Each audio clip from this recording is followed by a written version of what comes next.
On the coast of the island, a place shrouded in radioactive fog, is a small struggling community known as Far Harbour, a town that doesn't take too kindly to outsiders. Its inhabitants are constantly on high alert as the wildlife and local madmen try to breach their hull and send them to a watery grave. And if that wasn't enough, they also have to deal with the Red Death. You may have heard of it, the big monster that lives beneath the waves, only striking when the fog is thick. The earliest documented encounter with the Red Death was by a woman named Stacy. Stacy had taken her niece sailing, the fog rolled in thick and fast, and then she saw it, glowing red, crimson, an unholy light that stretched to the sky. Stacy was no fool and wasted no time getting her niece to safety. They rowed to shore with all their might. The tide made it very difficult, but in the end they hit landfall and ran as fast as they could. When they made it to town, Stacy told the others what had happened, but instead of comforting her or even humoring the outrageous story, they laughed at her, called her a drunk, and worse. True, Stacy was known to dip into her cups, but she was adamant that what she saw had been real. Her niece had also seen it, but still the others didn't believe her, but they soon would.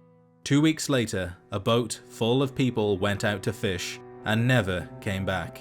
And then they all saw it. From the beach to the horizon was a glowing red hellish light, and then they had no choice but to accept the truth, that the Red Death was real, and now it was haunting their island.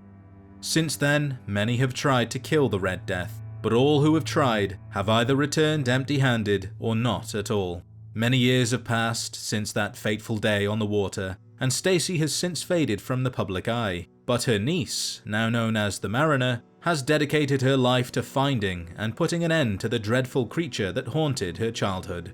But the Mariner is just one person, and the others are too afraid to hunt the creature, some believing it would take a mini-nuke to take it down.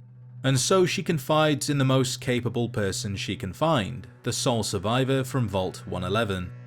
Visiting the isle together, with as much firepower as they can carry, they slowly approach, and as they draw near, the fog thickens, and a faint red glow grows and grows until it's all they can see.